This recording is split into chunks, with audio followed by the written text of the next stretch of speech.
नमस्ते बच्चों, my self Jaiswal sir. हम पढ़ रहे हैं class 12th relations and functions. Now we have solved up to fourth example of miscellaneous exercise. Now we will solve the fifth question of miscellaneous exercise. Show that function, question में पूछा गया है show that the function f from r to r given by fx is equals to x cube is injective. Injective का मतलब होता है 1 1। तो हमें शो करना है कि ये जो दिया गया फलन है ये एक प्रतिचित्रण है। It is 1 1 function. Now हम ये बात जानते हैं कि चूंकि ये क्यूब का है तो different pre images will have different images. जैसे कि -1 को ये -1 से मैपिंग करेगा, -2 को -8 से कर देगा, और 1 को 1 से करेगा और 2 को 8 से करेगा under f when domain and codomain both are R। और आपने 11th में इसका ग्राफ भी बनाया है। तो वो ग्राफ किस तरीके से जाता है, जहाँ 0 पॉइंट ऑफ इन्फ्लेशन होता है और इस तरीके से ग्राफ जाता है। इसका आप ग्राफ वैल्यू डाल के बना भी सकते हैं।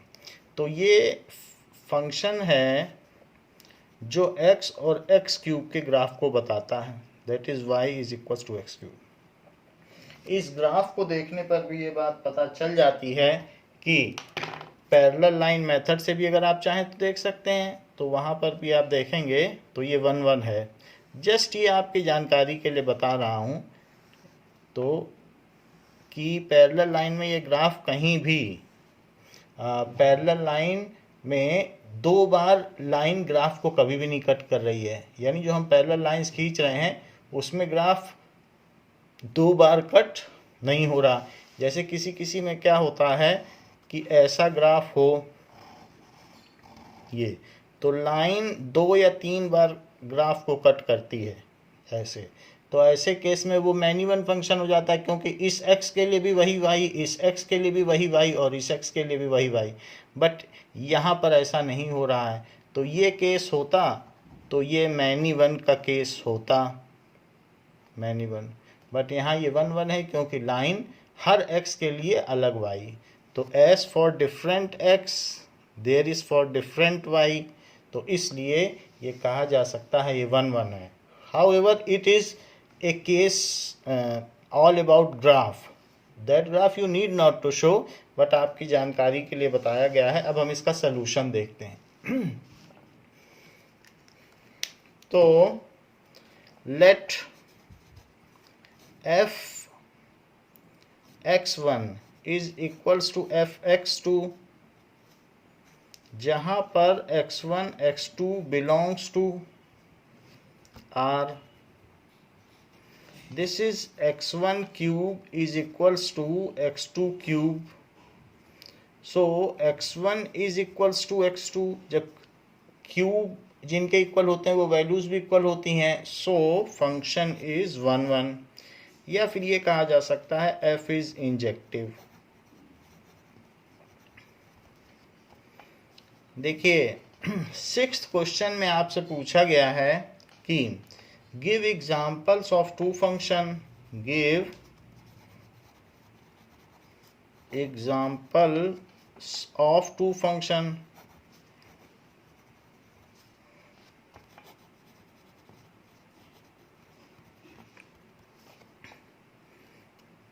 f from n to z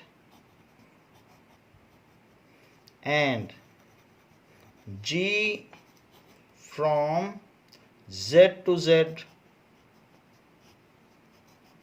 ऐसे पूछा गया है such that Gof is injective but G is not injective. That is GOF is injective. Gof तो 1-1 हो but G11 ना हो. G is not injective. तो इस प्रकार का प्रश्न आपसे पूछा गया है. Now so example 1, इस फंक्शन में आप इस तरीके से फंक्शन लीजिए कि f is from n to z defined as fx is equals to x. तो fx is equals to x एक ले लें और एक g फंक्शन ले लें. g बोला गया है z से z की ओर लेने के लिए mapping. Defined as gx is equals to mod x. gx is equals to mod x ऐसे लेने को कहा गया है. नाउ जरा देखें तो इस केस में हम एक ग्राफ बनाएं.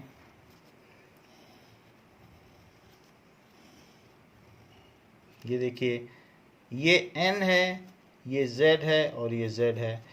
तो 1 2 3 ऐसे ले लें.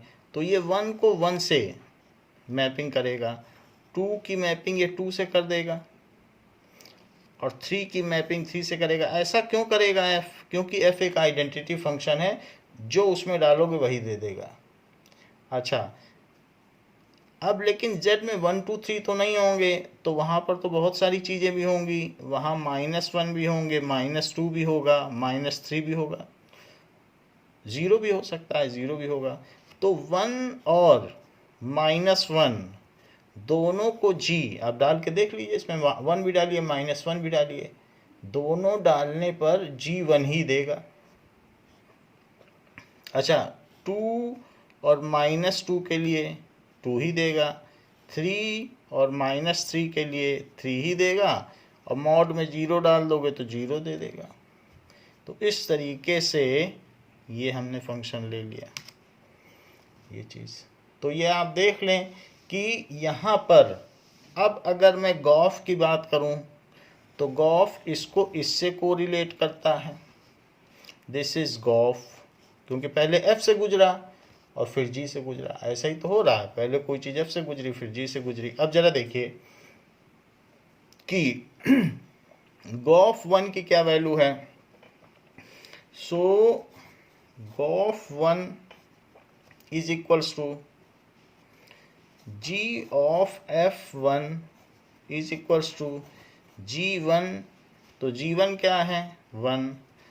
गॉफ 2 पिकअप तो वो f के डोमेन से ही करेगा ना गॉफ, और साथ में प्रोडक्ट देगा g के को डोमेन का.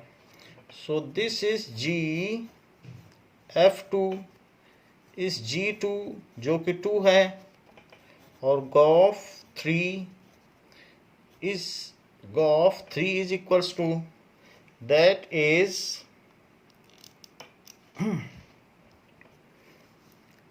g of f3 जो कि g3 होगा, क्योंकि f3 3 है.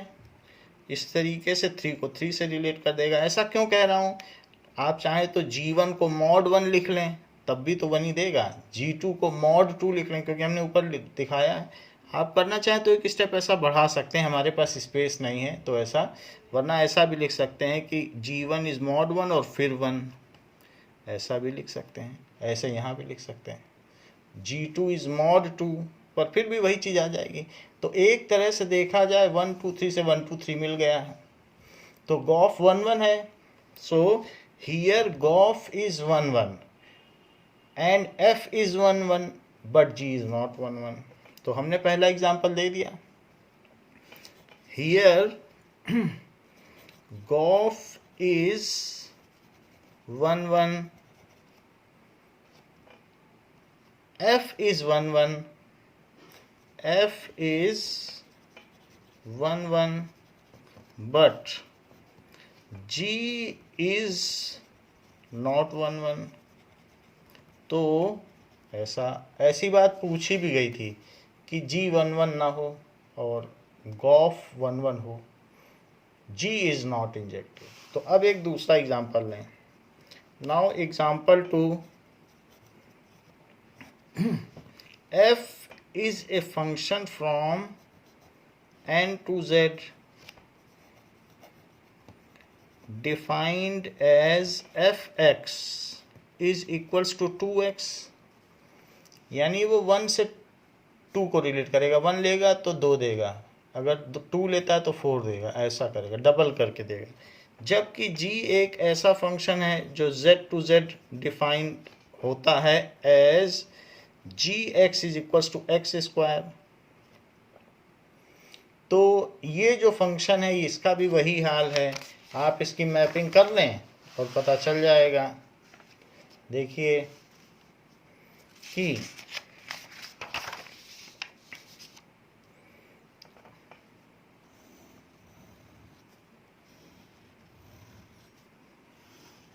आपसे एग्जाम्पल पूछे गए हैं तो आपको एग्जाम्पल देना है, ये तो आपको समझाने के लिए बताया जा रहा है। एग्जाम्पल दे देंगे तो नंबर पूरे हैं। 1 2 3 ऐसे है, तो 1 को ये 2 से रिलेट करेगा, 2 को 4 से रिलेट करेगा, 3 को 6 से रिलेट करेगा। और ये तो z है तो इसमें 1 2 3 4 5 6 सब कुछ आएगा। और सिर्फ इतना ही नहीं आएगा, इसके अलावा भी कई चीज़ें आएंगी, -1 -2 -3 ये सब भी आएंगी। तो देखिए ये फंक्शन अंडर f मैपिंग करता है और डबल दे देता है, जबकि g फंक्शन क्या करेगा, स्क्वायर करता है।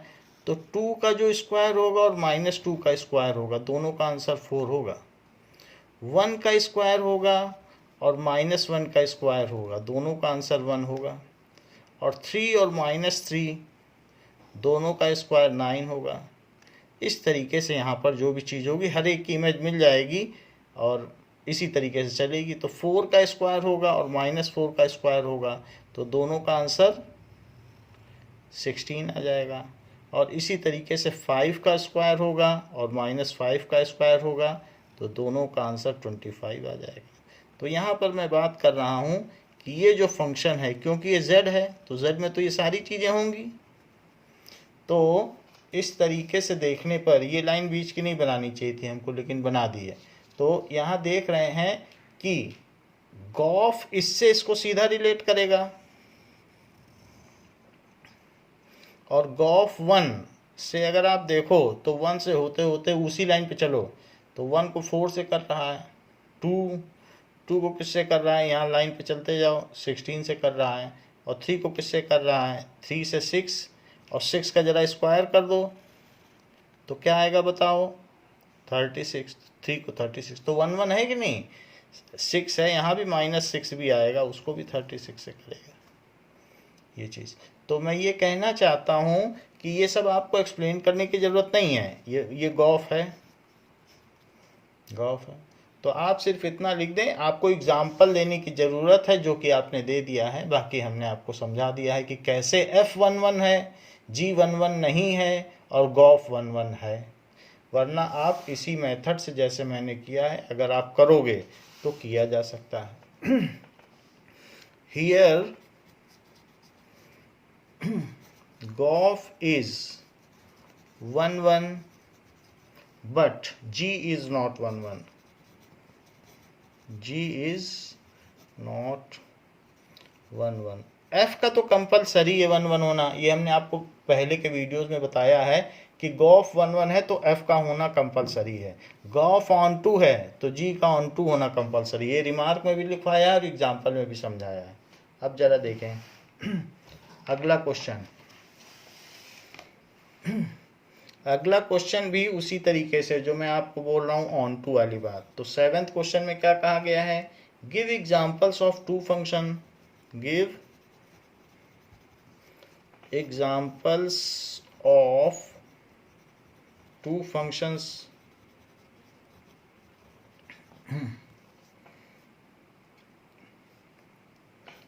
f n to n and g n to n such that Goff is onto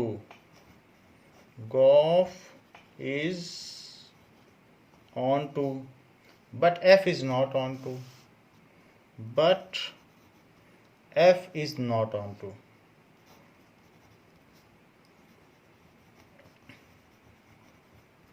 gof के ऑन टू होने से जी का ऑन टू होना जरूरी है, लेकिन ये जरूरी नहीं है कि एफ ऑन टू हो। जरा देखें इस बात को, एग्जाम्पल से देखें। सो एग्जाम्पल 1, हम ऐसा फंक्शन लेते हैं लेट, तो n से n और n से n ही है, तो वो तो हमें लिखने की जरूरत नहीं है। So f x is equals to x plus 1 ऐसा ले लें, and ji x is equals to x minus 1 if x is greater than 1 and 1 if x is equals to 1। तो ये चीज़ हमने ली है, इसको समझें कि f(x) जो है x प्लस 1 है। सबसे पहले तो इसमें इसको n से रिलेट सब 3 सेट बनाएं, n और n, और यहाँ पर नेचुरल नंबर लें और उसकी मैपिंग कर लें अंडर f। तो 1 की ये 2 से मैपिंग करेगा, 2 की ये 3 से मैपिंग करेगा, तो 3 की ये 4 से मैपिंग करेगा और सो ऑन। अच्छा ज़रा यहाँ देखो, अगर 1 होगा तो 1 है तो जी एक्स इज इक्वल टू 1 यानी G1 इज इक्वल टू 1, 1 पे 1 हो जाएगा प्रोडक्ट, तो 1 के लिए 1 दे रहा है अंडर G। अच्छा 1 से बड़ा होगा तो देखो 1 से बड़ा 2 ले लो, 2 के लिए x माइनस 1, 2 के लिए भी 2 माइनस 1, 3 के लिए 3 माइनस 1 यानी 2, 4 के लिए 4 माइनस 1 यानी 3, ऐसा है। अच्छा क्या आप यहाँ देखते हैं कि जो गॉफ है उसमें 1 की आपको प्री इमेज मिल जाएगी? तो बिल्कुल मिल जाएगी। लौटो, यहाँ से तो नहीं लौट पाओगे इस रास्ते से। हाँ एक रास्ता, एक ये अल्टरनेट पाथवे जहाँ से यहाँ तक पहुँचा जा सकता है। तो 1 की प्री इमेज देखो 1, 2 की प्री इमेज देखो 2 और 3 की प्री इमेज देखो 3। सो इससे पता चलता है here gof is onto, क्योंकि हर एक एलिमेंट जो कि G का कोडोमेन है उसके लिए F के डोमेन में प्री इमेज है, इसलिए गॉफ ऑन टू है। So Gauff is on to and इसके अलावा G is on to but F is not on to, क्योंकि 1 की प्री इमेज ही नहीं दे रहा है। सो G is on to but F is not on to, लेकिन जो F है वो on to नहीं है, F is not onto. ये चीज हो गई। अब जरा देखें एक और एग्जाम्पल पूछा गया है। So example number 2, F x is equals to x plus 2, बिल्कुल वही चीज लिख दो फिर से, F x is equals to x plus 2 and ji x is equals to, G X में कुछ चेंज ही ना करो, if x is greater than 1, और यहाँ जरा देखें if x is, इसको चेक कर लें फिर करें, f x is equals to x plus 2, ये मैं लिखता हूँ।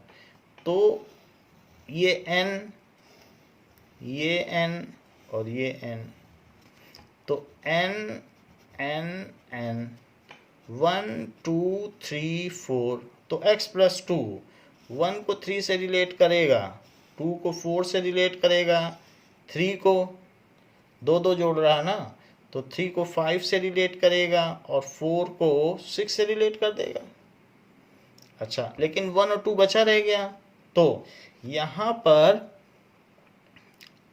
x इज ग्रेटर देन, अगर मान लीजिए 2 है तो अब इसमें ऐसा ले लें, सो x इज ग्रेटर देन 2 ले लें, और if x is less than और इक्वल टू 2 ऐसे ले लें तो 1। तो 2 हो या 2 से कम, उसमें जो g फंक्शन है उसको किससे कर रहा है, 1 से कर रहा है। देखो 2 हो इक्वल है ना, और 1 हो तो 1 से कर दे रहा है। अच्छा 2 से बड़ा है तो 3 हो तो 3 माइनस 1, 3 माइनस 1 कितना होता है 2, 4 माइनस 1 3, 5 माइनस 1 4, 6 माइनस 1 5। इस तरीके से फंक्शन बन गया। ये अंडर एफ मैपिंग है, ये अंडर जी, दो अलग अलग मशीनों की ये मैपिंग है। तो लगभग वही एग्जांपल है, हमने यहाँ पे 2 कर दिया, यहाँ भी 2 कर दिया। So here gof is onto. कैसे मैं कह रहा हूँ ऑन टू है, जरा देखो तो, क्या 1 के लिए यहाँ पर 1 के लिए यहाँ पर प्री इमेज होनी चाहिए। सो अगर हम x+2 कर रहे हैं तो देख लेते हैं। नाउ अब अगर हम 1 का देखें तो 1 के लिए हमें इमेज नहीं मिलेगी, तो हमें थोड़ा सा अमेंड करना पड़ेगा। मुझे यहाँ पर कर देना चाहिए इसे x-2, तो x-2 करें। तो अब ज़रा देखो 1 और 2 दोनों के लिए 1 है, 3 के लिए क्या होगा 3-2, तो 3 के लिए भी अभी इसकी क्या इमेज बन जाएगी। सो 3 के लिए इसको ये हटा दें सारा। सो इनकी अब मैपिंग बदल जाएगी।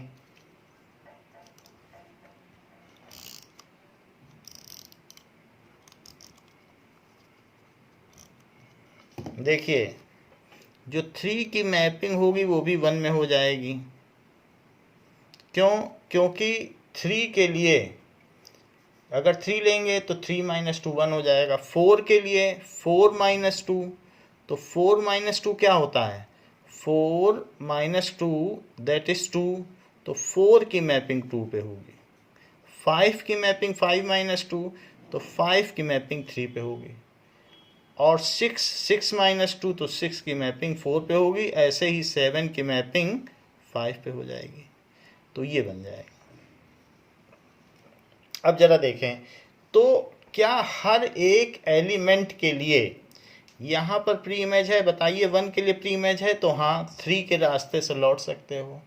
2 की प्री इमेज है, हाँ 4 के रास्ते से लौट सकते हो। 3 की है, हाँ 5 के रास्ते लौट सकते हो। 4 को इसी तरीके से यहाँ और भी सभी की होती चली जाएंगी। मान लो यहाँ पर आप 2-2 जोड़ रहे हो तो 5 होगा, तो 7 से हो जाए। तो हर एक के लिए है, और आगे भी। तो इस तरीके से हम क्या कह सकते हैं, हियर हर एक यहाँ पर जो थर्ड सेट है उसके एलिमेंट की यहाँ प्री इमेज है। So here gof is onto, gof is onto, G is on to, but F is not on to. G is, but F is not on to। तो यहाँ 2 example हो गए जिसमें हमने आपको बताया कि किस तरीके से फंक्शन ऑन टू है। Now let us go to next question, that is question number 8। Now we will solve question number 8. Given a non-empty set X, given a non-empty set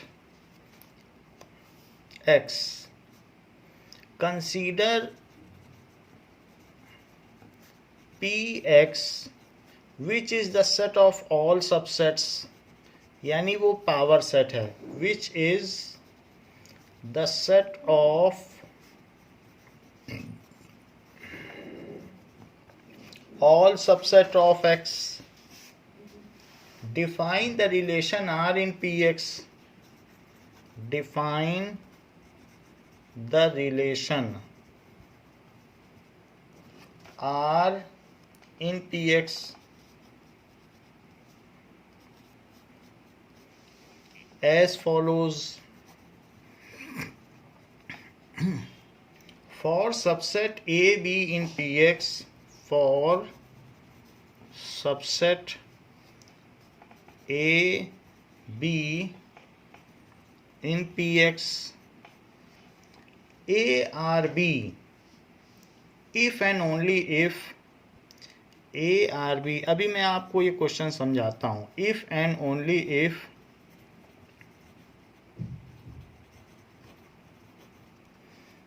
A is subset of B, is R an equivalence relation on Px? Is R an equivalence relation on Px? Justify your answer.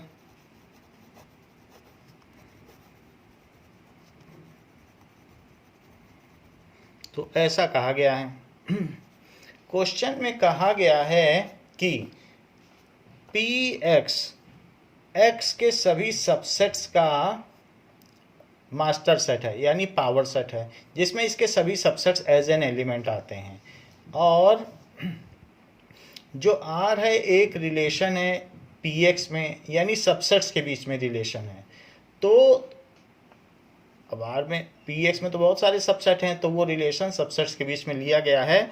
और वही sets आपस में relate हो सकते हैं जिसमें पहले आने वाला सेट दूसरे वाले सेट का सबसेट हो, तो ही वो आपस में रिलेट किए जा सकते हैं. तो क्या R इक्विवेलेंस रिलेशन है, ये आपको पता करना है. तो A R B यानी ये चीज कही गई है. सबसे पहले हम देखते हैं कि reflexivity. A can be related to A for every A, सारा set for every A belonging to, क्योंकि A भी एक सेट है. A be a set belonging to Px. ये है A जो है वो क्या है, X का सबसेट है, और चाहे जो भी हो वो Px का एलिमेंट होगा. A is subset of X और Px का एलिमेंट है. तो हमने एलिमेंट दिखा दिया. आपकी मर्जी हो तो A is subset of X दिखा दें, वरना ऐसे लिखना ज़्यादा अच्छा है, क्योंकि हमेशा हम एलिमेंट के तौर पर दिखाते रहे हैं. तो ये चीज़ हमने लिख दी. ऐसा क्यों? एज A इज ए सबसेट ऑफ A, तो इसलिए A को तो A से रिलेट ही किया जा सकता है, क्योंकि कोई भी सेट खुद का तो सबसेट होता ही है. रिलेशन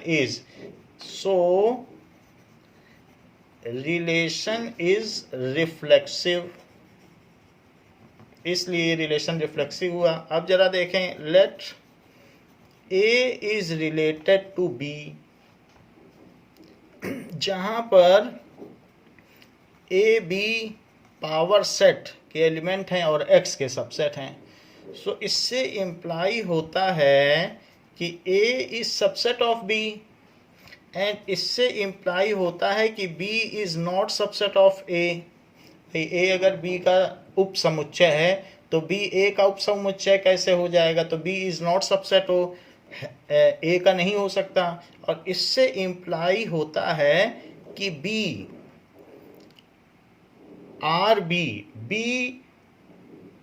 B इसका सदस्य नहीं हो सकता. B is not related to A. B is not related to A, या ये भी कहा जा सकता है कि B is not related to A, ऐसा भी कह सकते हो.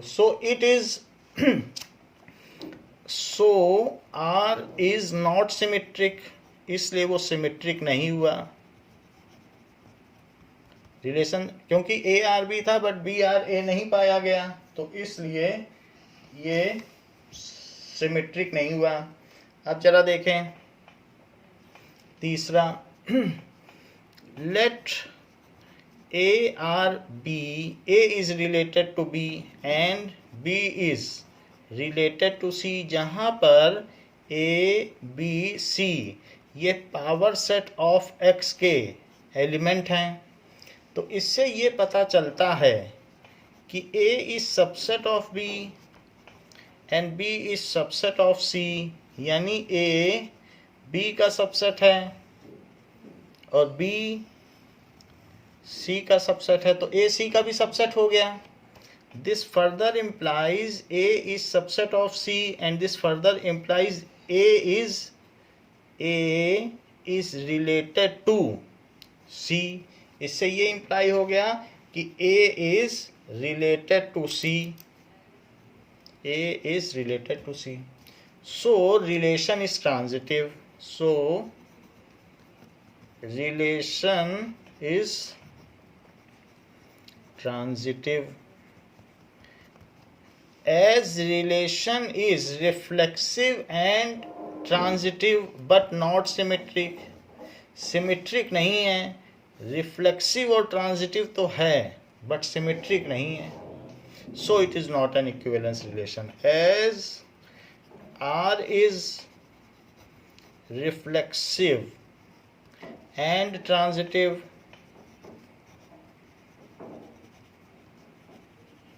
but not symmetric,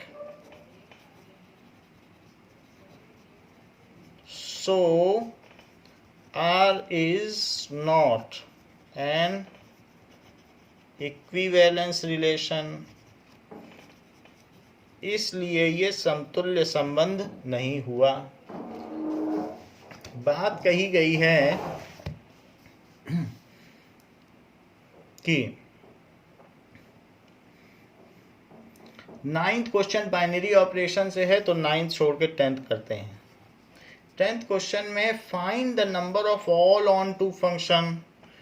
find the number of all onto functions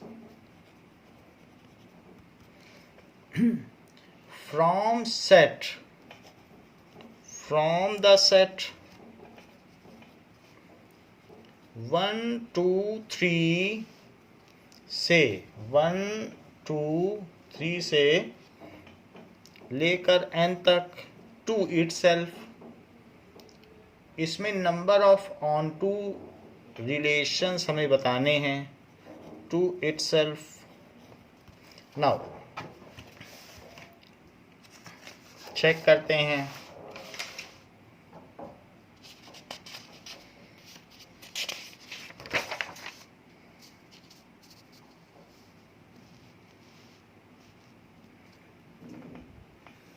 देखिए देयर आर 2 सेट्स, तो 2 सेट्स में 1 2 3 से लेकर n-1 और n एलिमेंट हैं. यहाँ पर भी 1 2 3 से लेकर n-1 और n एलिमेंट हैं.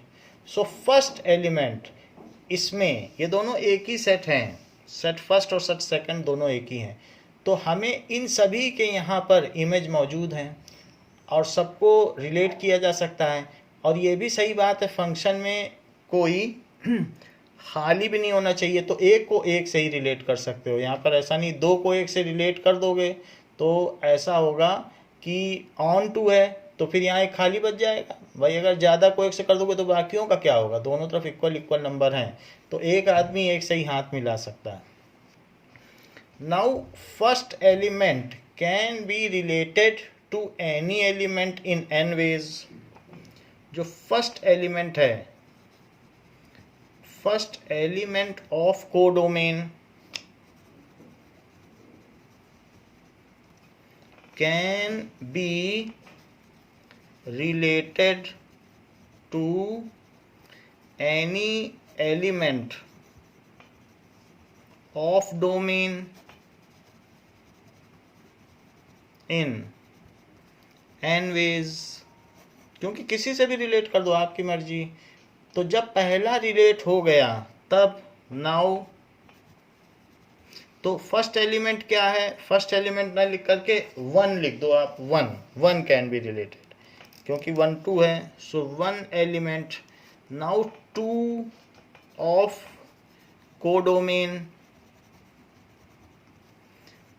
Can be related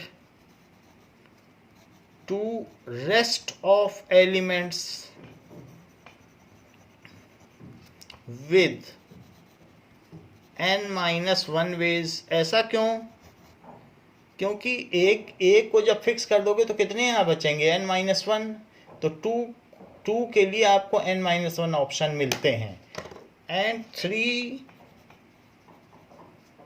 now for 3 there are n-2 ways, ऐसा होगा। और फिर जो लास्ट वाला होगा, नाउ फॉर जो n बचेगा उसके लिए सिर्फ एक ही बचेगा, तो देयर आर 1 वेज, सिर्फ एक ही बचेगा, there is 1 way.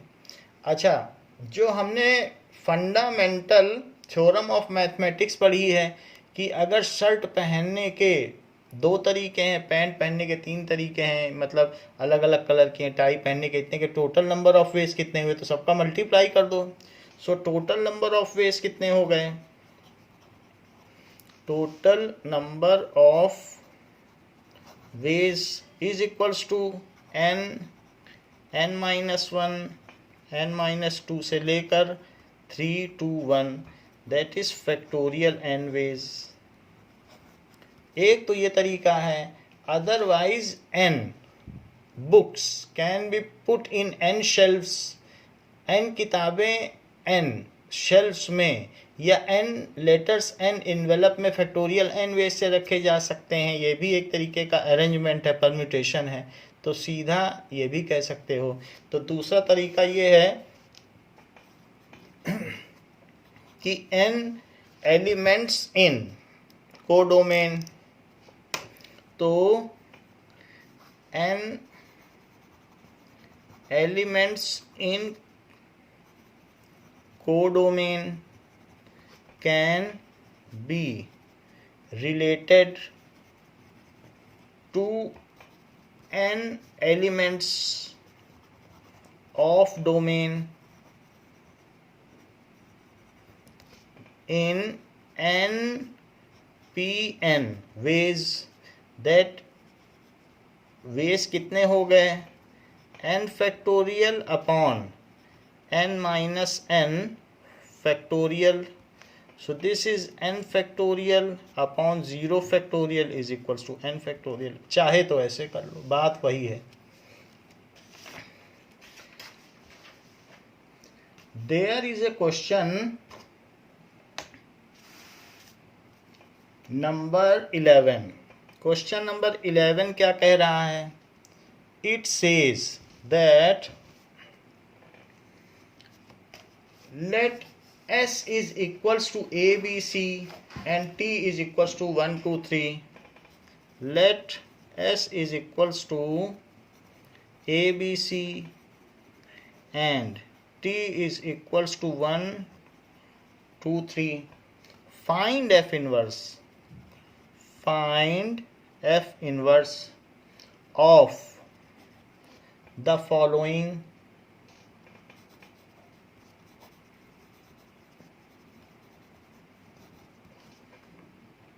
functions f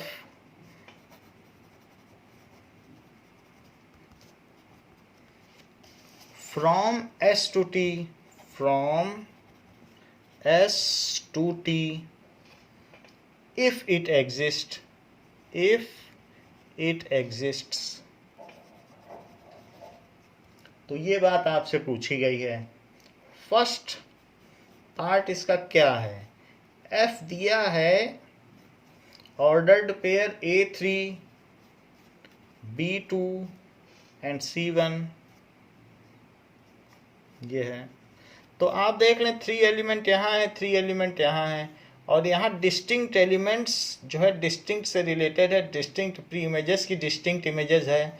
S function is 1 1 and on 2, so it is bijective hence its inverse exists as function is। अब यहाँ पे इन्होंने कैपिटल लिख दिया है, जो लिखा है फंक्शन को वैसे स्मॉल लिखा जाता है, लेकिन जो बुक लिखती है वही हम भी लिखेंगे।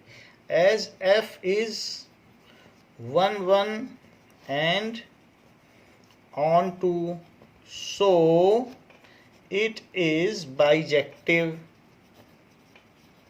यानी बोथ वे फंक्शन है, so it is invertible and its inverse is, and its inverse जो f inverse होगा वो कहाँ से कहाँ होगा। देखो f कहाँ से कहाँ है, s to t है, तो f inverse is from t to s, it is from t to s given as f inverse is equals to, बिल्कुल पलट के रख दो इसको, 3a 2b and 1c, बिल्कुल हमने पलट दिया, यही इन्वर्स है। अगर एक चीज़ मुझे a से 3 ले जाती है तो उसका इन्वर्स मुझे 3 से a ले आए, इससे ज़्यादा हम क्या चाहते हैं।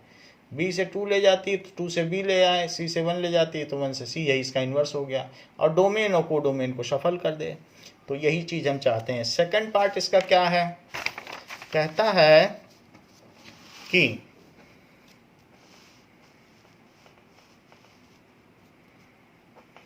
सेकंड पार्ट में कहा गया है कि f is equals to a2 b1 और c1।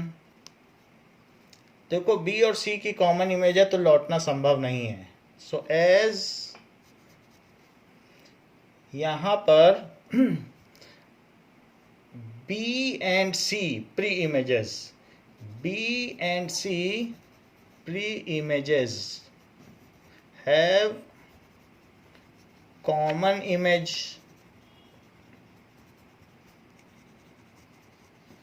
so function is not 1 1, so function f is not 1 1,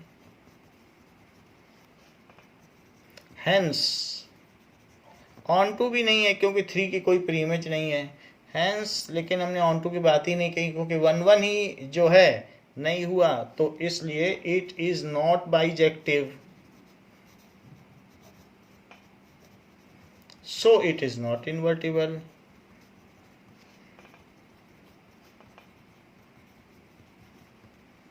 इसलिए इसका व्युत्क्रम संभव नहीं है। देखिए जो 12th क्वेश्चन है वो बाइनरी ऑपरेशन का है।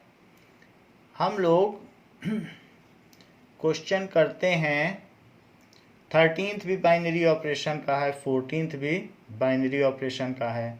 So we will solve 15th question, 15th function से रिलेटेड है। Let a is -1 0 1 2, b is -4 -2 0 2, and f g, जो f हैं और g हैं वो कहाँ से कहाँ तक हैं, वो a से b हैं, a से b हैं। b functions defined by, b functions defined by fx is equals to x square minus x, where x belongs to a, and gx is equals to 2 mod x minus half minus 1, where x belongs to a। दोनों a सेट से लेते हैं element. Are F and G equal, are F and G equal, क्या ये दोनों फलन समान हैं, ये हमें बताना है। Justify your answer, justify your answer, ऐसा कहा गया है। अब जरा देखें कि अगर दोनों सेम प्रोडक्ट देंगे तो ही समान होंगे, तो आप क्या करिए, f में -1, 0 और 1 और 2 डालिए। सो f में आप डालना शुरू करें f ऑफ -1। वैसे fx क्या दिया है, x स्क्वायर माइनस x, और बताओ gx क्या दिया है, 2x माइनस हाफ माइनस 1 ऐसे दिया है। तो अब यही सब डालना है क्योंकि a के पूल में से उठाना है। तो f ऑफ -1, 1 -1 और -1 ऐसे, क्योंकि -1 है ना, तो -1 का स्क्वायर 1, तो 1 + 1 तो क्या आ जाएगा, ये 1 है, और +1 तो 2 यहाँ डालो। g ऑफ -1 तो 2 -1 माइनस 1/2 मॉड -1, तो यहाँ क्या आ जाएगा, दिस इज 2 और मॉड के अंदर -3/2 -1। अच्छा, मॉड है तो -3/2 3/2 बन जाएगा, तो 2 × 3/2 -1, तो ये क्या आ जाएगा 2, क्योंकि 3 - 1 क्या होगा 2, तो वही वैल्यू आ गई। अब आगे देखो कि f -1 ले लिया, अब 0 लो, f0 इज 0 स्क्वायर माइनस 0, यही फार्मूला, तो 0, g में भी 0 डालिए, सो 2 0 माइनस हाफ -1, ये formula, so it is 2 × 1/2 -1, it is 1 - 1 is equal to 0। देखो सेम आया। अब आप 1 डालिए, सो f1 इज 1 स्क्वायर -1 तो 0, g में भी 1 डाल दो तो 2, यही formula, 1 minus half -1, so that is equals to 2 अंदर बचेगा हाफ -1, तो 2 × हाफ -1, 2 से ये कट जाएगा, 1 - 1 ये भी 0 आ गया। अब देखिए, अब 2 डालिए, f2, क्योंकि इसका अगला एलिमेंट 2 है, तो f2 2 स्क्वायर -2 तो 4 - 2 क्या होता है, और g2 डालें तो 2 और 2 माइनस हाफ -1, ये डाल रहा हूँ इसी फार्मूले पे, सो this is the formula, so this is 2 3/2 -1, it is 3 -1 तो भी 2, सो जो इनपुट है उसके लिए वही आउटपुट आ रहा है। सो इस तरीके से for every pre image f and g gives same images, so for every pre-image belonging to a, f and g gives same images. भाई कोई मशीन हमको वही चीज़ दे दे, 2 अलग अलग मशीनें तो सेम मशीन हुई, so f is equals to g, इसलिए f जो है वो g के इक्वल हो गया।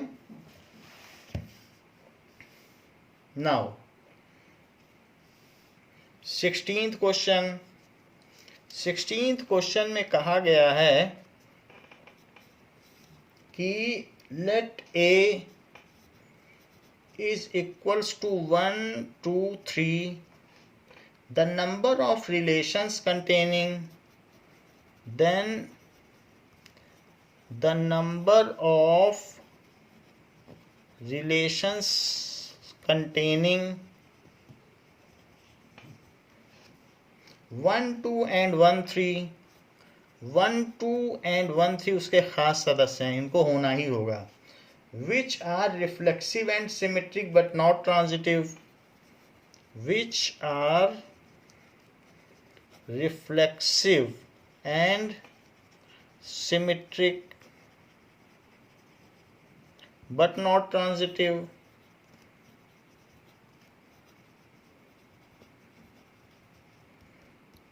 ट्रांजिटिव ना हो आर कितने होंगे, एमसीक्यू है, पूछ रहा है कि कितने रिलेशंस होंगे, 1 2 3 या 4। तो इसको हम करें, जबकि ए से ए की ओर ये रिलेशन है, 1 2 3 से 1 2 3 की ओर। तो ये क्वेश्चन हमको दिया गया है, इसमें हमको बताना है कि कितने रिलेशन संभव हैं, how many relations are possible. तो अब देखिए,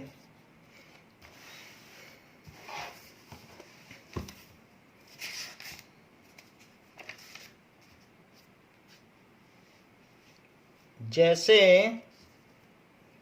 हमको रिफ्लेक्सिव तो करना ही है, तो 1 1 लिया, 2 2 लिया और 3 3 लिया। वो जो बोल रहा है वो भी लिया, 1 2 भी लिया और 1 3 भी लिया। इनके उल्टे भी लेने पड़ेंगे क्योंकि सिमेट्रिक, तो सिमेट्रिक है तो 2 1 भी लेने पड़ेंगे और 3 1 भी लेना पड़ेगा। ये ले लिया हमने। तो अब ये रिलेशन क्या हो गया, रिफ्लेक्सिव हो गया, सिमेट्रिक हो गया। अब जरा देखें कि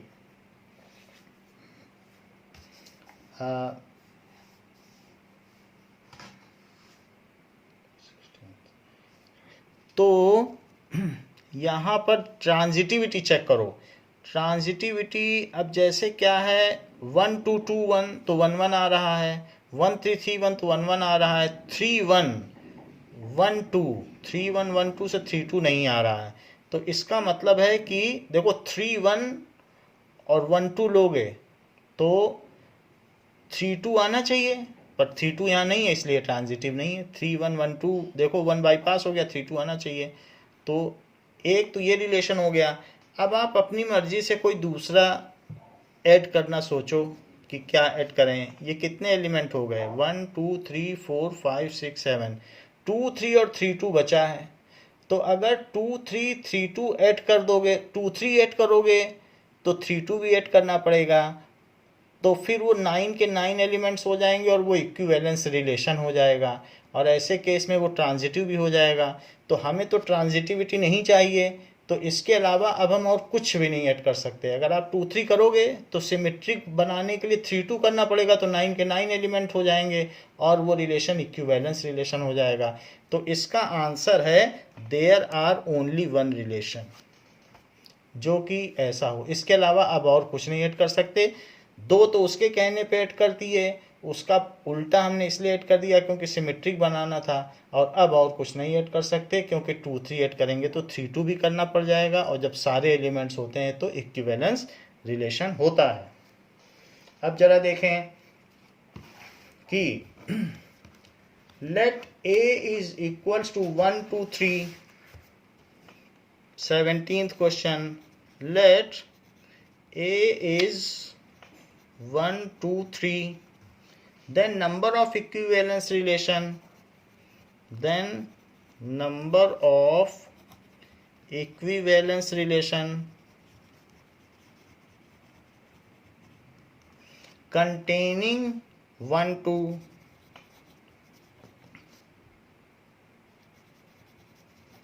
कहता है 1 2 तो आपको ऐड करना पड़ेगा। इज ये भी एक तरीके का MCQ है, तो वो कह रहा है 1 2 ऐड करना पड़ेगा और नंबर ऑफ इक्विवेलेंस रिलेशन बताओ, ऐसा वो बोल रहा है। तो ज़रा चेक करें कि ऐसे कितने रिलेशंस होंगे।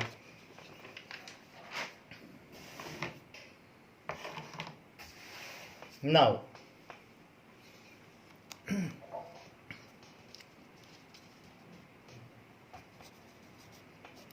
इक्विवेलेंस रिलेशन चाहिए, तो 1 1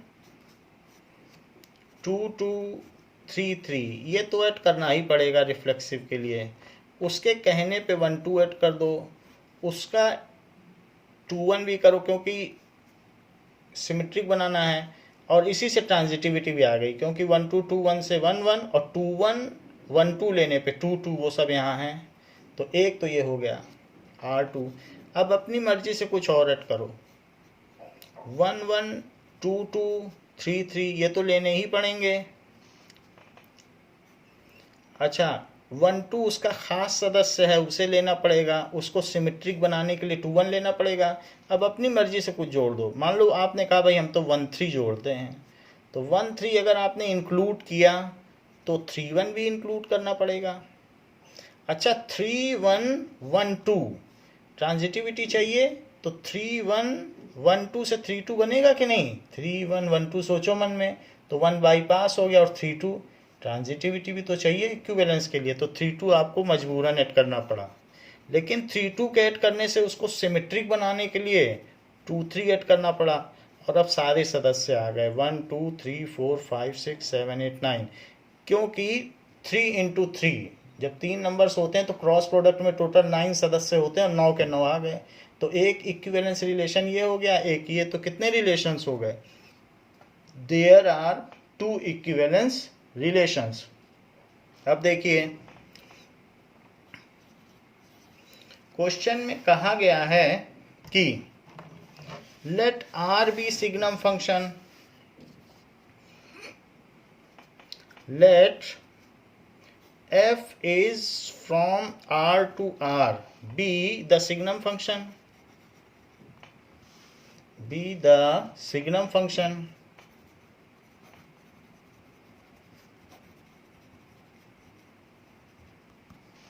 defined as इसको हम लोगों ने पहले भी 2 बार देख लिया है सिग्नम फंक्शन को पिछले वीडियोस में। 1 if x is greater than 0, 0 if x is equals to 0, and -1 if x is negative, ये है, and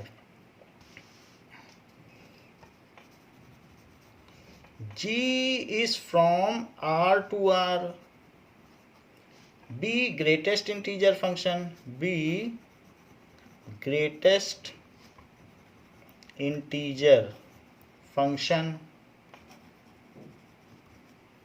ऐसे दिया गया है। ग्रेटेस्ट इंटीजर फंक्शन में बुक जी को कैपिटल दिखाती है, तो हम भी दिखाते हैं, so it is greatest integer function. So greatest integer function given bye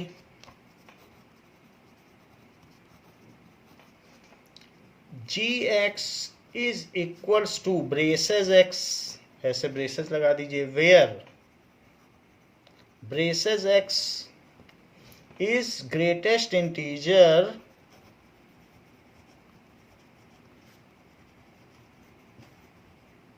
less than और equal to x, less than और equal to x, then does fog and Goff coincide in 0 1, then does Goff and fog coincide in 0 1। वो कह रहा है कि 0 1 में इनका Gauff और फॉग क्या कोइंसाइड करेगा, ऐसा वो पूछ रहा है कि गॉफ और फॉग कोइंसाइड करेगा, इसको हमें देखना है। नाउ इसका सलूशन देखते हैं। यहाँ पर x कहाँ से कहाँ तक लिया गया है, x में 0 शामिल नहीं है, 1 शामिल है, ये चीज़ है, तो एक एक करके निकालते हैं। Let us find out g of x is equals to g of f x.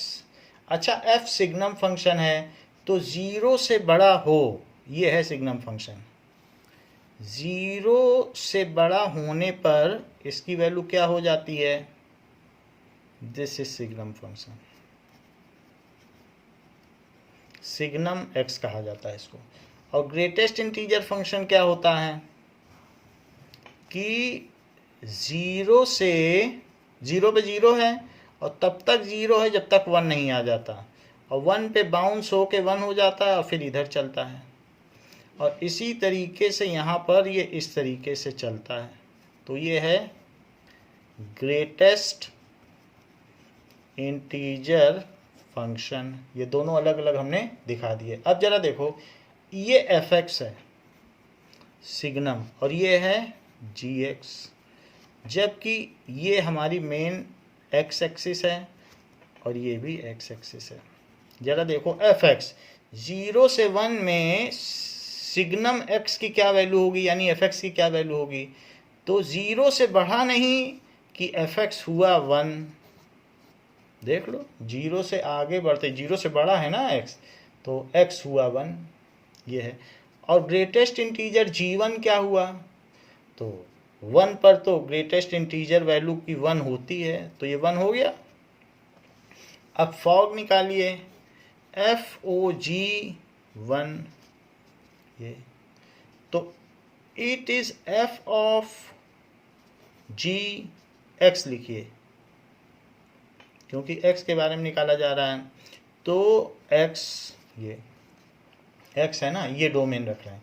अच्छा ये बताओ कि 0 से 1 तक g क्या है, 0 से 1 तक, यहाँ देखो gx 0 से 1 और 1 मतलब अब इसमें क्या कहा गया है कि दैट इज 0 से 1 एफ एक्स 0 से बड़ा। आप इसमें ऐसा कर लें कि इसमें g की 2 वैल्यू हो सकती है, 1 पे 1 होती है, तो मैं अभी 1 को कंसीडर नहीं करता हूँ, इसमें से 1 अभी हटा लें आप। तो सिर्फ आप इनइक्वलिटी लें, तो उसी से पता चल जाएगा कि सेम है कि नहीं। 1 को अलग से लेंगे या नहीं भी लेंगे तो चलेगा, क्योंकि हमें इक्वलिटी शो करनी है कि कोइंसाइड कर रहा है कि नहीं। 1 पे तो दिखाई पड़ रहा है कि यहाँ पर G1 पे भी इसकी वैल्यू 1 है और यहाँ पर भी 1 है, 1 पे दोनों सेम है। लेकिन यहाँ पर 0 से 1 के बीच में ग्रेटेस्ट इंटीजर फंक्शन 0 से लेके 0.99999 तक सबकी वैल्यू कहेगा जी हम तो 0 देंगे, 1 से कम है तो 0 देंगे, तो इसलिए उसने 0 दे दी। और सिग्नम ने क्या किया, बोला 0 है तो 0 बन जाओ, 0 है तो 0 बन जाओ। तो क्या गॉफ एक्स और फॉग एक्स कोइंसाइड किए 0 से 1 के बीच में, तो नहीं किए। हाँ ये तो नहीं किए, 1 पे कोइंसाइड ओनली करेंगे, वो पूरे पे पूछ रहा था, तो पूरे पे तो नहीं कर रहे हैं, 1 पे मैं बता दूं। So gof and fog does not coincide, so fog does not coincide, किसमें coincide नहीं कर रहे हैं, इन 0 से 1 तक नहीं coincide कर रहे हैं। अब बात आई 1 पे क्या कर रहे हैं, तो 1 पे अलग से देख लिया जाए ना। जरा देखिए, at x is equal to 1, at x is equal to 1, तो g of x is equal to g of f x, तो g ऑफ f1 1 डाल दीजिए, f1 1 डालना है, तो सिग्नम 1 की क्या वैल्यू होती है 1, और ग्रेटेस्ट इंटीजर की भी 1 होती है। अब फॉग निकाल लो, fog x is f of gx 1 डाल दीजिए, सो g1, तो ग्रेटेस्ट इंटीजर क्या होता है, g1 तो ग्रेटेस्ट इंटीजर है ना, तो वो कह देगा 1 है तो 1 बने रहो, और सिग्नम बोल देगा 1, सिर्फ वो 1 पे कोइंसाइड कर रहे हैं। सो अल्टीमेटली पूरी रेंज में नहीं कर रहे हैं, किसी एक पॉइंट पे कोइंसाइड करने से थोड़ी ना होता है, हर पॉइंट पे ओवरलैप करना चाहिए। सो it can be concluded that Goff and fog does not coincide in 0 to 1. It can be concluded, अगर coincide करते तो इक्वल हो जाते, that Goff and fog does not coincide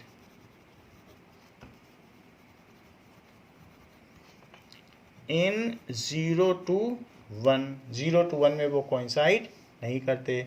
तो इस तरीके से हमारा जो रिलेशंस एंड फंक्शन चैप्टर है वो पूरा हुआ। 19th क्वेश्चन इसमें बाइनरी ऑपरेशन का है, वो हम नहीं करा रहे हैं। तो बच्चों इसके बाद जो नेक्स्ट चैप्टर है इन्वर्स ट्रिग्नोमेट्रिकल फंक्शन, वो हम आपको अगली क्लास में बताएंगे। थैंक यू बच्चों।